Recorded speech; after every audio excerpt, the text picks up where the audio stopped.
प्रकार वो थोड़ा मोड़ा तैरना सीख लिया। कुछ समय के बाद उसका स्कूल में एडमिशन हुआ, तो स्कूलों में देखिए छोटी मोटी प्रतियोगिताएं हुआ करती थी, तो उसमें पार्टिसिपेट करता था।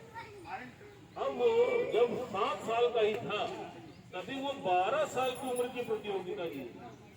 अब उसका स्कूल में बड़ा नाम, यार ऐसा भी कोई बालक है जो 7 साल की अवस्था में 12 साल के बच्चे को पिछाड़ दे रहा है, बड़ा उसका नाम। अब उसको खेल में इंटरेस्ट था, धीरे धीरे करते करते वो अपने देश का राष्ट्रीय चैंपियन भी बना। देश ने उसको ओलंपिक्स के लिए बाहर भेजा। जब वो ओलंपिक्स में पार्टिसिपेट करने के लिए पहुंचा तो उस साल विदेश का एक प्लेयर था मार्क स्मिथ।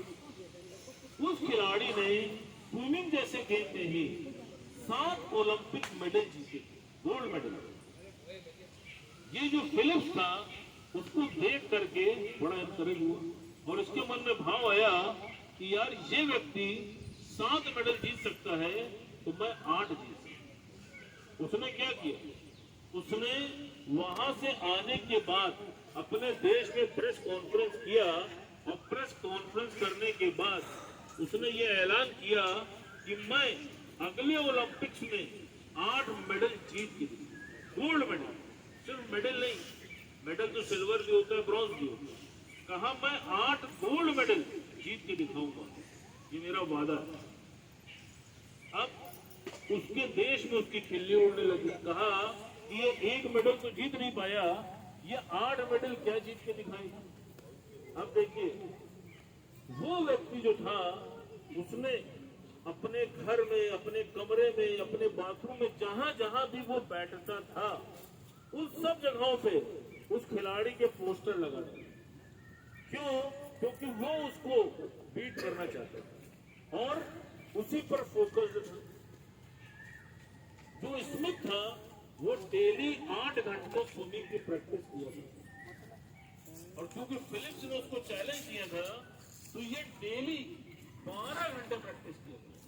इसके मन में भाव आया कि अगर उसको हराना है तेरी जरूरी है, तो वो 8 घंटे करता था, ये 12 घंटे करता था और हर 4 साल में एक बार। हाँ भाई क्या बात है, अगले ओलंपिक्स में जब वो जाने वाला था वो पकड़ा दिया, आराम कर लो, उसने कोई इसी बात प्रकार प्रैक्टिस की और लोगों का उपहास पेश किया, लेकिन वो उससे हारा कि मैं ओलंपिक में गोल्ड मेडल जीत के दिखाऊंगा।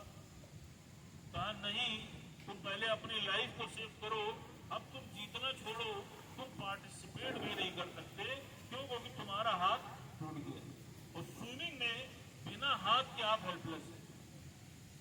अब उसके मन में तो लौ जल चुकी थी कि आई कैन।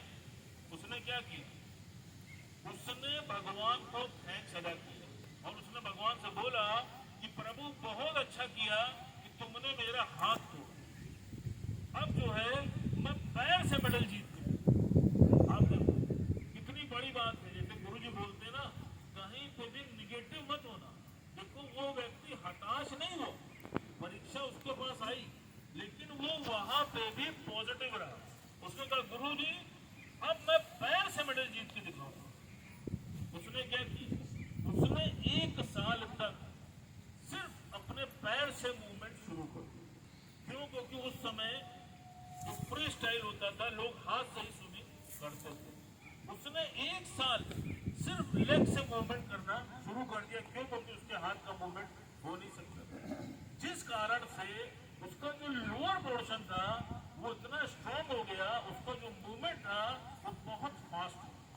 किसी भी खिलाड़ी की बॉडी में इतना मूवमेंट नहीं था जितना उसकी बॉडी में था। अब जब ओलंपिक्स का टाइम आया तब तक उसका हाथ भी रिकवर हो गया, 1 साल उसको रेस्ट हो गई। अब की बार जब ओलंपिक्स में कूदा तो उसकी स्पीड को कोई बंदा मैच ही न कर। क्यों? क्योंकि हाथ के साथ साथ उसका पैर का मूवमेंट डबल हो गया। तो जो भी उसके कंपटीटर थे उससे मीलों पीछे रह जाते। इस तरह करके वो 7 मेडल जीत गए, 7 गोल्ड मेडल्स वो जीत गए। अब वादा तो 8 मेडल का था। अब 8वें मेडल के लिए जब वो उसमें कूदा तो जब स्विमिंग ये लोग करते हैं तो आंखों में चश्मा लगा कि आंखों में पानी न जाए, क्योंकि वो जो पानी होता है उससे आंखें जो हैं वो अफेक्टेड होती है। जैसे ही ये 8वें मेडल के लिए कूदा तो जो उसका चश्मा था वो टूट गया। अब जो पानी था वो इसकी आंख में जाने लगा।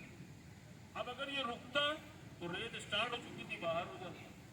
ये दुनिया को एक्सक्यूज दे सकता था कि मेरे चश्मे टूटने के कारण मैं मेडल नहीं जीत, लेकिन उसने वहां भी हार नहीं मानी। उसने इतना अभ्यास किया था कि उसको अपने हैंड से मूवमेंट पता था कि मैं 16 बार में उस डेस्टिनी को टच कर रहा हूं। उसने क्या किया, उसको दिखाई कुछ नहीं पड़ रहा था, वो सिर्फ हाथ मार रहा था और 16 स्टेप में वो उस डेस्टिनी को टच कर ले रहा। इस तरह 2 राउंड होता है। उसने 2 बार 16 हाथ मार के टच किया और वापस आकर टच किया और वापस आ, और वापस आने के बाद ऊपर डिस्प्ले बोर्ड पे क्या लिखा था, WR। तो WR का मतलब होता है वर्ल्ड रिकॉर्ड। तो जब उसने ऊपर देखा तो दुनिया उसको देख के ताली बजा रही थी, लेकिन वो कुछ देख नहीं पा रहा। क्यों? क्योंकि वो आंखों से अंधा हो चुका। आप सोचो, अब जो इसमें छुपा हुआ मंत्र वो ये है कि आप देखो कि उसकी परीक्षाएं भगवान ने बार बार ली। उसको ऐसे ही मेडल नहीं दे दिया, उसके कहने मात्र से उसको मेडल नहीं मिल गया। उसके लिए उसको कठिन पुरुषार्थ करना पड़ा और उसके बाद उसको कठिन परीक्षा ली। जैसे आप कठिन पुरुषार्थ तो कर रहे हो, लेकिन कठिन परीक्षा देने से अभी भी घबराते। सबके मन में छुपी हुई भावना यही है कि प्रभु सब सही है, परीक्षा ना ले, पढ़ाई खुद करा लेना, परीक्षा ना ले। कोई ये नहीं कहता भगवान मेरी परीक्षा ले, लेकिन जो स्मार्ट स्टूडेंट होता है वो कहता है भगवान मेरी बार बार परीक्षा ले। आप देखो जो क्वालिफाइड स्टूडेंट होते हैं उनके नंबर कम आते हैं तो वो फिर से एग्जाम देते हैं कि नहीं मैं सेटिस्फाइड नहीं हूं, मैं फिर से दूंगा और उससे ज्यादा नंबर पाऊंगा। तो इसलिए कभी भी जीवन में परीक्षा आए तो कभी भी हताश हो, बल्कि तुम अंदर से कॉन्फिडेंट होना कि परमात्मा तुमको बहुत बड़ी उपलब्धि देना चाहता है। और आप देख लो, मन के हारे हार है, मन के जीते जीत। गुरु जी ने क्या बोला, you are 98% better, only 2% physical. किसी भी कार्य को आप करते हो तो फिजिकल स्ट्रेंथ से ज्यादा आपकी मेंटल स्ट्रेंथ का पार्ट होता है। आप आजमा ले, आप बिजनेस करते हो, आप पढ़ाई करते हो, आप झगड़ा करते हो, आप सत्संग करते हो, आप ध्यान सुनते हो, कुछ भी करते हो तो पहले 98% मेंटल आपका स्टेटस देखा जाए। जैसे आप इस ध्यान में भी आए तो पहले 98% आप मेंटली प्रिपेयर हो कि मैं कर सकता। अगर आपके मन में ये भाव आ जाए कि मैं तो कर नहीं सकता तो आप जीवन में वाकई कुछ। इसलिए गुरुजी ने बोला, कहा हारा वही और तुम मन से कभी नहीं हारे। तुम किसी भी क्षेत्र में हारोगे तो तुम फिर से जीत सकते हो। गेम में हारोगे, पढ़ाई में हारोगे, बिजनेस में हारोगे तो तुम फिर से खड़े हो सकते हो। लेकिन अगर तुम मन से हार गए तो तुम कभी। इसलिए गुरुजी ने बोला, कहा कभी भी मन से मत हारो। और फिर अपने को इतना भाग्यशाली समझो कि तुमको तो ऑलराउंडर गुरु मिला जो हर क्षेत्र का चैंपियन। एक क्षेत्र का चैंपियन हो तो बात मान भी सकते हैं, जो हर क्षेत्र का चैंपियन हो और उसका हाथ जिसके सर पर हो वो क्या हार सकता है? आप बताओ, बताओ क्या करें? हारोगे कि तुम? नहीं हार सकता, नहीं कभी नहीं हार सकता। तुम्हारे अंदर तो इतना आत्मविश्वास होना चाहिए। सोचो किसी का क्रोध सचिन तेंदुलकर होता है तो उसका पीना कैसे करो तो जोड़ा, अरे मेरा क्रोध सचिन, वो तो केवल क्रिकेट का भगवान है। लेकिन तुम्हारा गुरु तो सारे क्षेत्र में भगवान। तो तुम्हें कोई कभी नहीं हरा सकता बशर्ते जब तक तुम अपनी हार ना मानो। तो इसलिए कुछ भी हो जाए कभी अपनी हार को एडमिट मत करो। गुरुजी ने तो यहाँ तक कहा कि कभी भूल हो भी जाए तो मुकर जाओ। कहा जज के सामने जब अपराधी खड़ा होता है तो उसको मौका दिया जाता है कि कन्फेस करो, क्या किया तुमने, जुर्म किया अगर उसने कहा मैंने जुर्म किया तो जज फांसी दे देगा। गुरुजी ने क्या कहा, मुकर जाओ, हमने कुछ नहीं किया।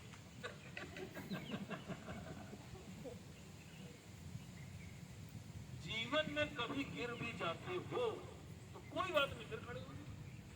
यार जो लड़ेगा उसी को तो अनुभव होगा, वही तो जीतेगा और हारेगा। आप ये सुनो, जैसे भगवान ने यहाँ तक कहा देखो तुम इस मनुष्य योनि में आए हो तो इसके पहले की योनि में तुमको कुछ पता है क्या थे? नहीं थे ना, भूल गए ना। कहा इसी प्रकार जब तुम गीता के ज्ञान में आ गए तो पुरानी बातों को भूल गए। क्यों उसको पकड़ के बैठे हो? फलाने ने ऐसा किया, ढिमकाने ने ऐसा किया, वो अच्छा है वो बुरा है, तेरा तुम केवल अपने मार्ग में लग गए। तुम अपनी आंख के आगे उस रेस वाले घोड़े की तरह पट्टी लगा। जो रेस का घोड़ा होता है उसकी आंख के दोनों तरफ देखो पट्टियां लगी होती है कि वो ना दाएं देखने पाए और ना बाएं देखने पाए, वो सिर्फ अपने लक्ष्य को भेजने पाए। आप देखो अंत में क्या होता है, रेस वाला घोड़ा जीतता है कि नहीं? तुम भी रेस वाले घोड़े बन चुके, तुम साधारण घोड़े नहीं रहे। अब नाल गुरु ने लगा दी, सिर्फ दौड़ना बाकी है। अब मैदान में भी आ चुके। अब या तुम मैदान चीर दो, अब बचा। इसलिए यहाँ पर आए हो तो पूरा विश्वास पक्का करके जाना। देखो अधूरी चीज का कहीं कोई सम्मान नहीं होता। आधा पका भोजन किसी को स्वीकार नहीं होता। खंडित मूर्ति कोई घर में नहीं रखती। देख लो अधूरी डिग्री भी किसी काम की नहीं होती। हर चीज में पूर्णता को प्राप्त करना ही आवश्यक है। तो इसलिए जब तक तुम पूर्ण नहीं होगे तब तक तुम संपूर्ण नहीं होगे। ज्ञान अब तुम बढ़ गए हो, आ गए हो, सब कुछ हो गया है। 16 सीढ़ी चढ़ भी चुकी, सिर्फ 4 सीढ़ी बची। इसलिए ताकत लगा के वो 4 और वो 4 चढ़ जाओगे तो फिर और मुक्त अवश्य हो। कल भी बात चली थी, आप सोचो इस धरती पे कोई गुरु ऐसा है, किसी ने इतना बड़ा चैलेंज दिया है कि मैं जो मेरी शरण में आता है मैं उसको कब्र से निकाल के मुक्ति प्रदान करता हूँ। किसी ने आज तक ऐसा चैलेंज दिया? बता दो। हमारे दादा भगवान ने चैलेंज कहा मैं कब्र से निकाल के तुमको मुक्ति प्रदान करूं। उस मुक्ति के लिए ऋषि मुनि हजारों साल तक तपस्या करते हैं, उसके बाद भी मुक्ति नहीं प्राप्त होती। लेकिन दादा भगवान को इतनी करुणा थी भक्तों के प्रति, उन्होंने ये प्रतिज्ञा ली कि मैं तुमको कब्र से निकाल के मुक्ति करूं। तो तुम सब यहाँ जितने आए हो सब हो। अब तुम्हारे ऊपर जो गुरु का कर्ज है तुमको उसको अदा करना। तुम्हें दूसरों को मुक्ति प्रदान करना, दूसरे के कष्टों का निवारण करना है और गुरु के कार्य को ऊंचाई तक लेके। आज तुम इसका संकल्प करके यहाँ से सुना कि हमको गुरु के कार्य को गुरु की तरह करना है, गुरु की भावना रख के करना है, गुरु के भाव से करना है। आप देख लेना, अगर तुमने गुरु का कार्य गुरु के भाव से किया तो जीवन में उसका प्रभाव भी अवश्य है। ये मेरा प्लान है।